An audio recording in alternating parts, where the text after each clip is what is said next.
We'll go ahead and get started.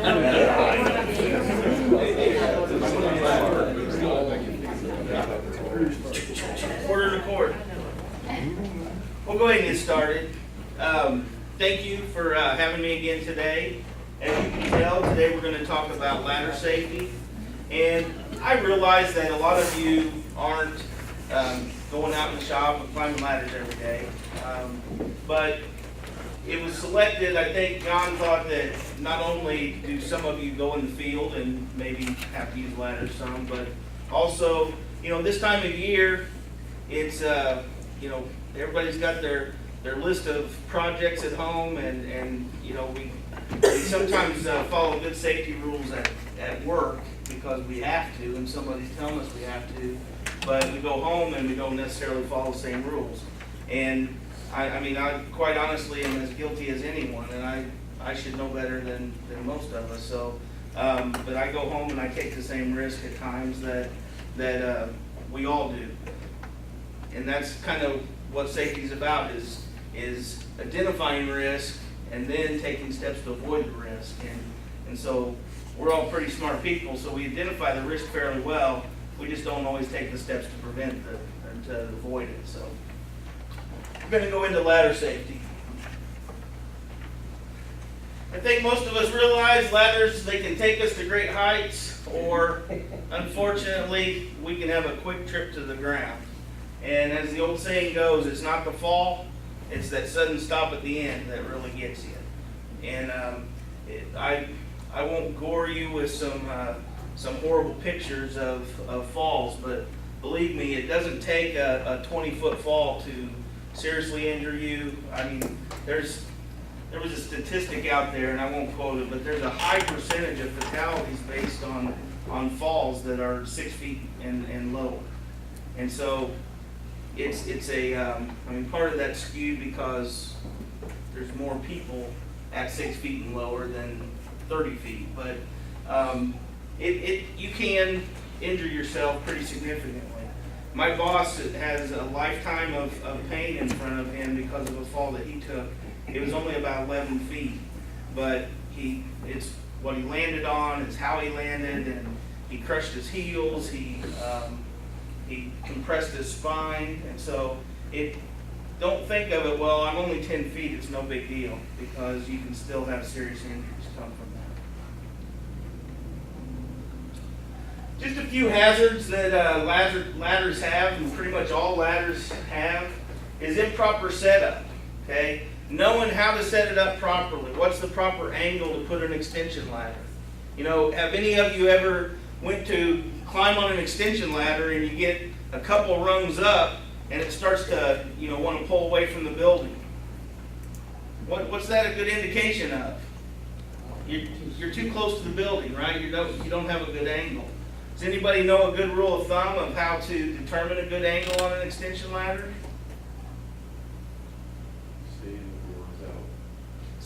Put your feet at the base and extend your arms out. And if you can grab the sides, you probably have a pretty good angle at it. A lot of the new fiberglass ladders, they'll have an angle indicator on it. You can look over and see if it's parallel with the ground or parallel with the wall. Then you can have a pretty good angle. So improper setup, and we'll talk about some other setup things. Broken parts. Anybody ever use a ladder that has a broken rung or a splintered side rail? I won't pick on you, I promise. I'm really tempted to. Can I say it? Sure. My boys do. That's what I was going to say. But you don't, but your boys, they're lighter, right? It won't hurt. Has anybody ever been at work and they tag out a ladder to throw away, and you see that ladder in the dumpster, and you grab it out and take it home with you because you need a new ladder at home? And it's better than the last one that you stole from work. Right? Broken ladders lead to a lot of accidents. There's a reason why companies are required to tag those out. Okay? If it's tagged out and it's deemed not repairable, then let it be. Cut it into pieces and let it go to its death in the landfill.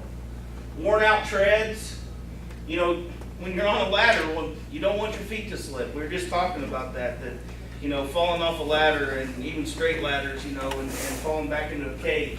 But part of that is just having a worn treads or having good traction on the treads.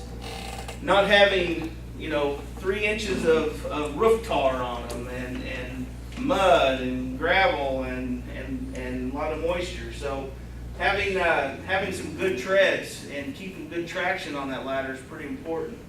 Don't overload a ladder. We were talking about that a little bit earlier also. All ladders have a load limit, okay? I've made jokes about my size before. I'm not just going to go jump on any ladder. There's going to be some that aren't designed to hold me. And so I need to make sure that it's a proper size for me, that it's going to hold the weight. And it's not just me. Remember, it's you and any supplies, tools, and materials that you have with you too. So you've got to add all that in. Improper use. What would be an example of improper use of a ladder? Bridging, you know, Bridging. and, you know, Explain. scaffolding. Sorry, scaffolding. Okay, scaffolding. Call it like that. That's right, because let's say you have a 250-pound ladder. That's not designed to carry 250 pounds laterally, okay? That ladder is designed to be, you know, at a proper angle and all that. So I've seen people, you're right, use it as scaffolding. They put 2-step ladders, put an extension ladder between them, and start painting. And you get in the middle, and it's a real dangerous situation. Using a step ladder, leaning up against something, okay? That's not how it's designed to be. I've even seen people take 2 straight ladders and try to fasten them together to make an extension ladder out of them. There's a lot of crazy stuff out there. But using the right ladder, is your desk chair an appropriate ladder?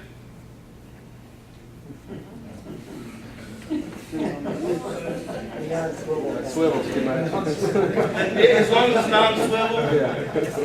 Is there anybody in the room that has not stood on a chair to get taller? Ah, you liar. We all have, but lots of accidents occur from that. And I've probably, most of you recall that I've told the story before about me using my ex-wife now with her makeup table or makeup stool. And getting a little electrical shock, falling off of that and laying on the floor. And I'm sitting there, you know, going, golly, you knew all the risk and you took them anyway. The wrong type of ladders and overreaching. You know, there's always that last little bit of leaves in the gutter, right?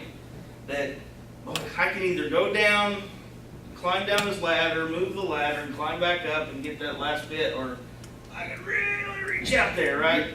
Well, that's when the problems occur. So take the time, climb down, readjust the ladder so we don't overreach. Or it's that last little section you're going to paint, you know, and I can get it. I have another story that I won't tell you because it's even more embarrassing than the makeup story. Some typical types of ladder, step ladders. We all know what that is, right? That's a lot of us probably have those in our home. Those are it's got one side of climbing rungs and the other side is just the brace supports. A lot of times it has a little tray to put our paint bucket on. Extension ladders, platform ladders, and trestle ladders. Anybody know what a trestle ladder is? I admittedly had to, the first time I got into this, I had to go look it up. I didn't know what it was. But a trestle ladder kind of looks like a step ladder, only you can climb from both sides. Which I bring that up because have you ever climbed on the wrong side of a step ladder? Some people do. It's not rated, okay? It's not designed to be used like that. So a trestle ladder you can because it is designed for climbing on either side of it. But a step ladder, no.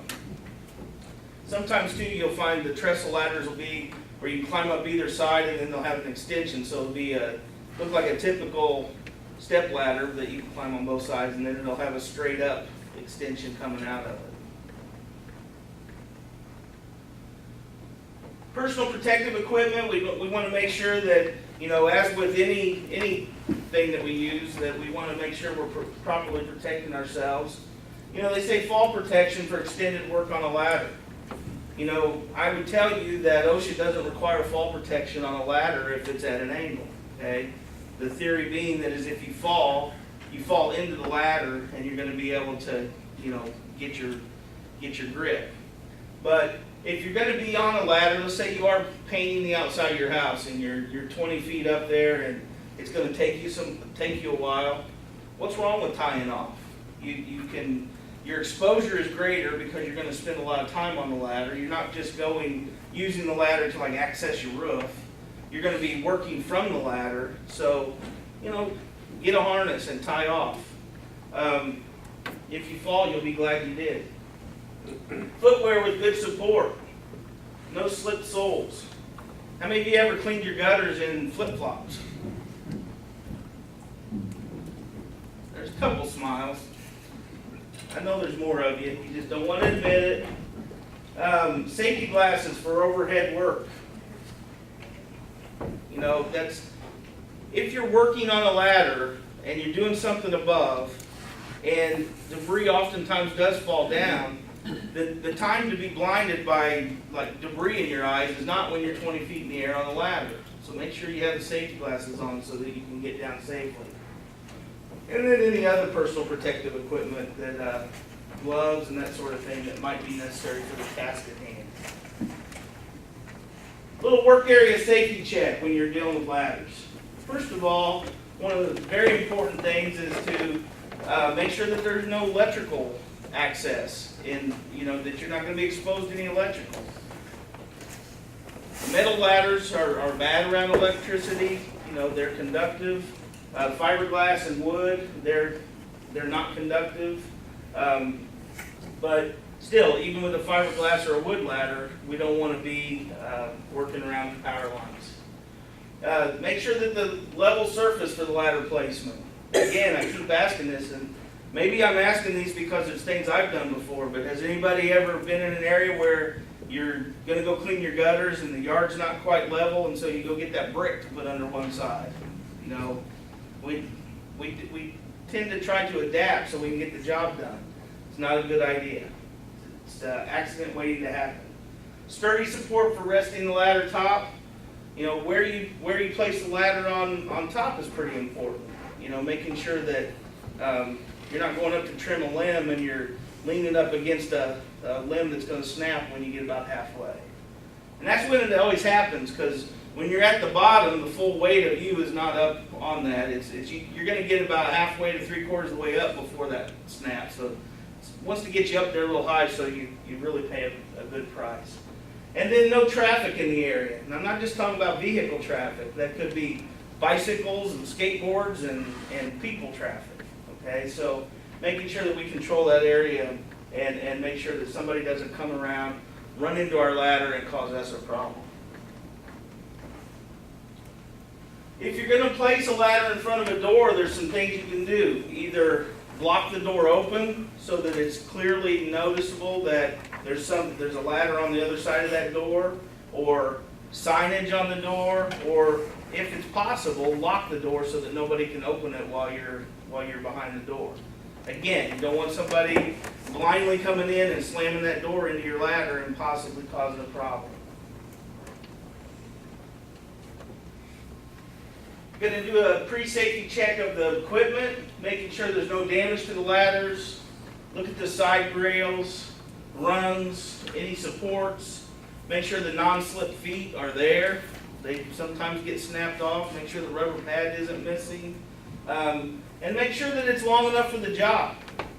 How far should a ladder extend over the edge that you're climbing onto? If you're going to get on your roof, how far above the roof line should that ladder extend? 3 rungs. 3 feet. 3 feet. Okay. Why is that? Why do you think that is?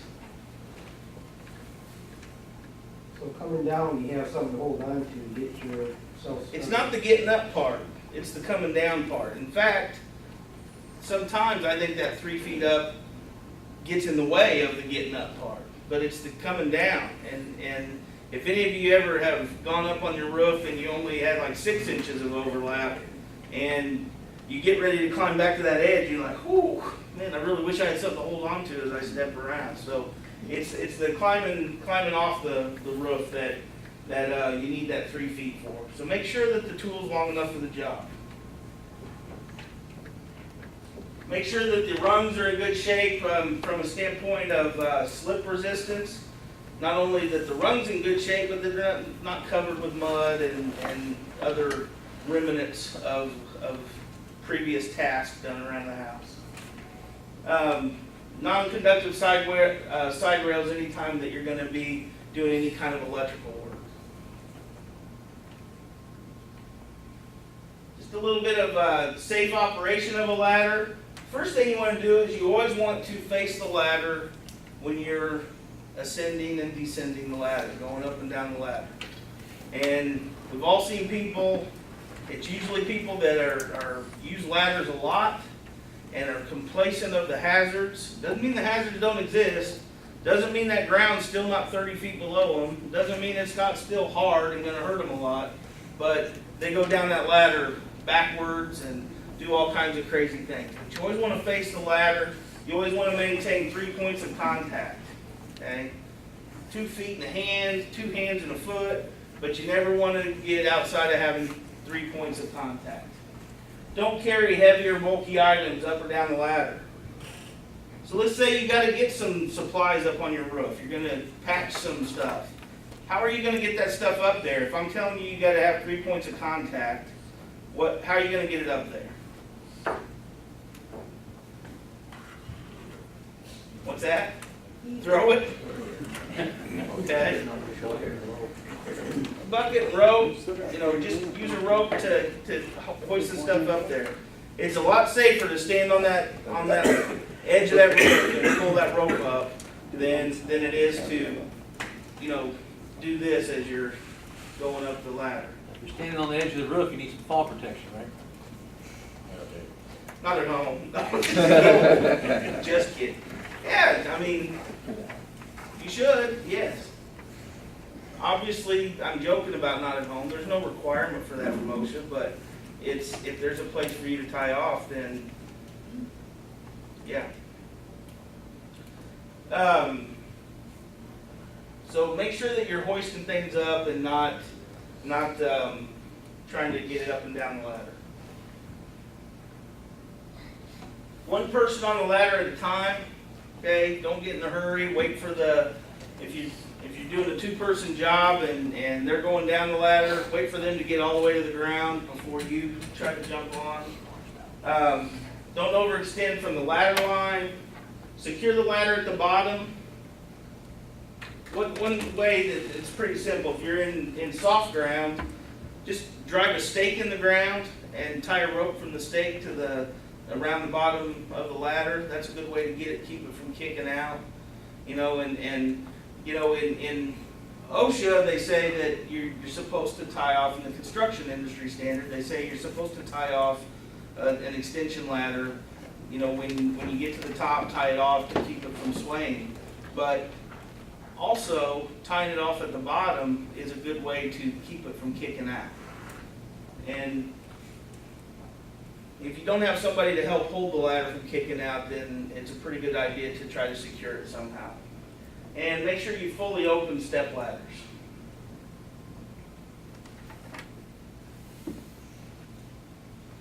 This is, we already kind of talked about this, but you have to extend the extension ladders 3 feet above the surface that your step off point.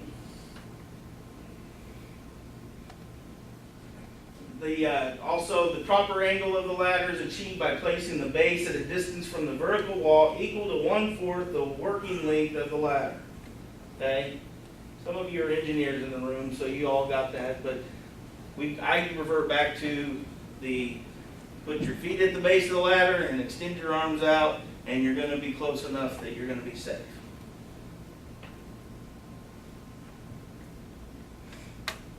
Don't use a ladder in a horizontal position for scaffolding.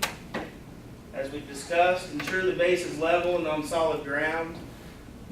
I've gone up to clean my gutters before, and I'm up there for a while and think that I'm on solid ground, but I get up there long enough that the extension ladder started going in, and I started going through soft mulch and things like that. So I mean, just really make sure you're on firm ground, because you don't want to get up there and all of a sudden you sink a foot into the ground. I realize I might drive it a little bit more than some of you would. Hang the ladder from the top rung, vertical storage. It's supposed to be the proper way to hang a ladder. You're not supposed to store them horizontally. They don't ask me why, but the manufacturers will tell you to hang them vertically and not horizontally. I assume that there may be some memory, like there's going to be some bowing if you store them horizontally, and there's probably eventually going to develop some memory in that, and there'll be a permanent bow in your ladder. If you do horizontal, you should have hooks every 6 feet to prevent it from bowing. Repairing a ladder. You can only repair ladders with approved parts from the original manufacturer, okay?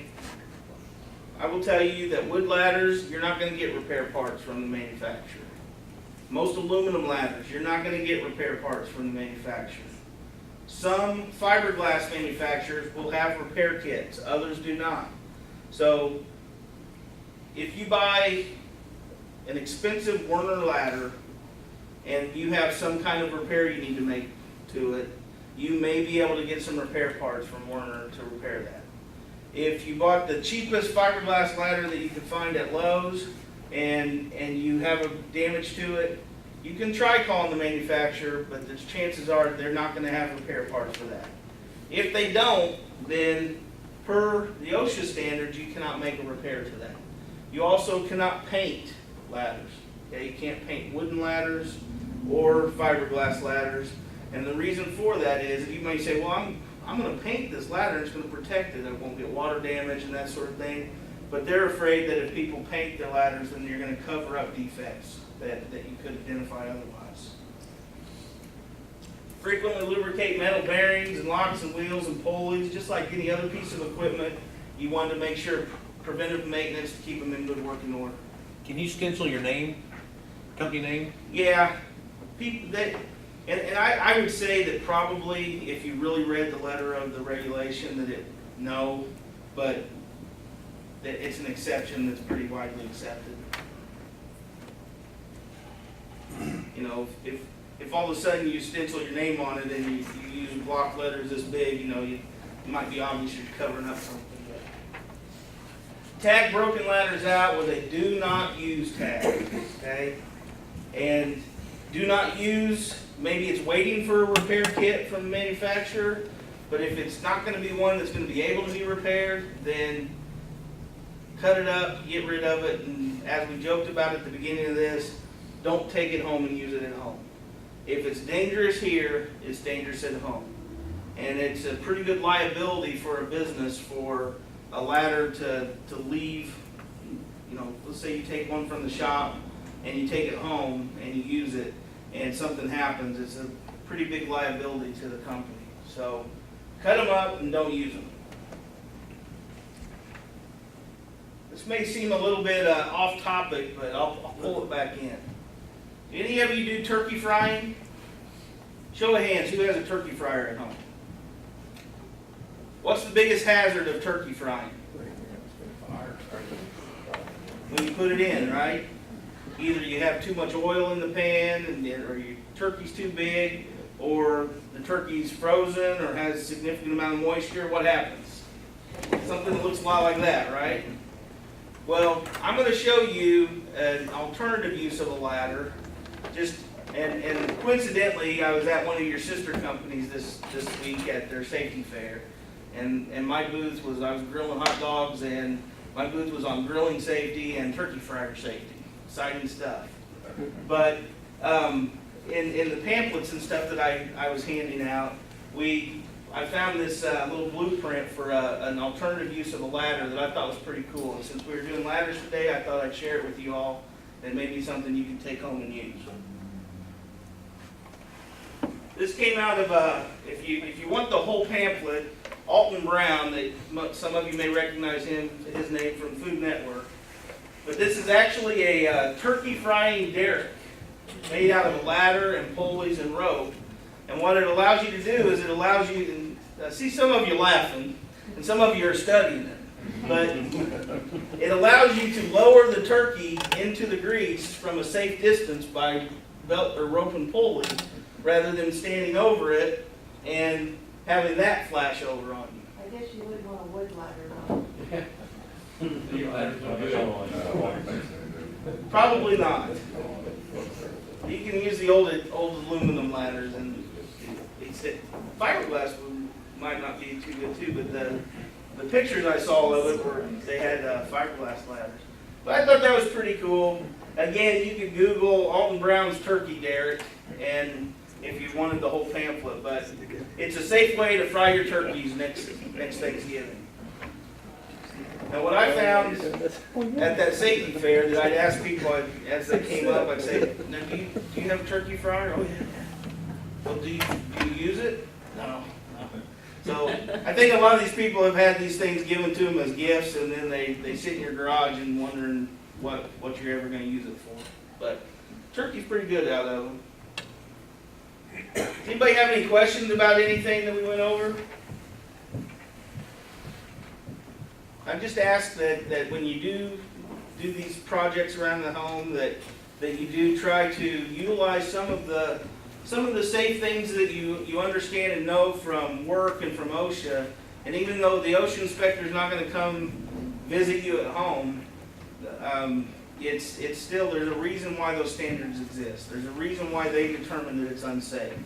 And the other thing that doesn't exist if you take a good fall at home is a workers' compensation check. Okay, so you maybe a little more incentive to be safe at home because it's on your dime and all the lost wages is on you. So if there are no questions and you filled out the questionnaire, then thank you, and we'll see you next month.